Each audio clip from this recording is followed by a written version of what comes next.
आखिर क्यों हम नवरात्रि में माताओं के 9 रूपों को पूजते हैं, 10 को क्यों नहीं? नवरात्रि के उपवास में सेंधा नमक ही क्यों प्रयोग किया जाता है, साधारण नमक क्यों नहीं?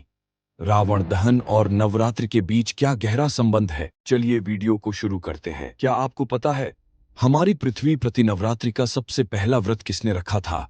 धार्मिक ग्रंथों और पुराणों के अनुसार नवरात्रि व्रत की उत्पत्ति सबसे पहले नवरात्रि व्रत भगवान श्री राम ने रखा था। कथा है कि जब रामचंद्र जी रावण से युद्ध करने वाले थे, तब उन्होंने देवी दुर्गा की उपासना की। उन्होंने समुद्र किनारे शरदीय नवरात्रि में 9 दिनों तक व्रत रखा और 9 रूपों की पूजा की। देवी प्रसन्न हुई और विजय का आशीर्वाद दिया। इसी कारण दशहरे को विजयदशमी कहा जाता है। हम नवरात्रि में देवी के 9 रूपों की पूजा इसलिए करते हैं क्योंकि ये 9 रूप नवशक्ति का प्रतीक माने गए हैं, जो जीवन के 9 अलग अलग पहलुओं जैसे साहस, ज्ञान, भक्ति, समृद्धि, शांति, बल आदि 9 को सनातन धर्म में पूर्णता और दिव्यता का अंक माना गया है।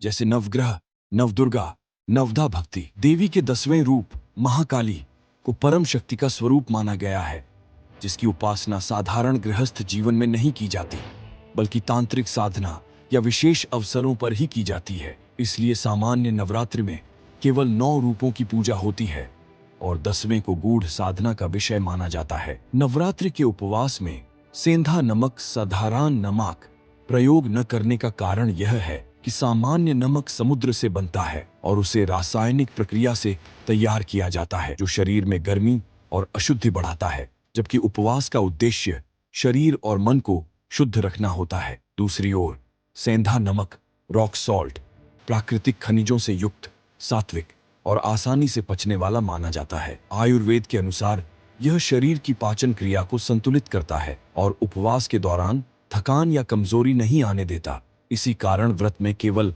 सेंधा नमक का उपयोग किया जाता है। नवरात्रि और रावण दहन का गहरा संबंध यह है कि भगवान श्री राम ने रावण पर विजय प्राप्त करने से पहले शारदीय नवरात्रि में 9 दिनों तक मां दुर्गा की आराधना और व्रत किया था। देवी ने प्रसन्न होकर उन्हें शक्ति और आशीर्वाद दिया, जिसके बाद 10वें दिन राम ने रावण का वध किया। यही कारण है कि नवरात्रि के 9 दिन आध्यात्मिक साधना और शक्ति की उपासना को समर्पित है और 10वें दिन को विजयादशमी या दशहरा कहा जाता है, जो बुराई पर अच्छाई की विजय का प्रतीक है। इसीलिए रावण दहन नवरात्रि की पूर्णता और विजय का उत्सव माना जाता है। चलिए, मैं अब आपसे विदा लेता हूं।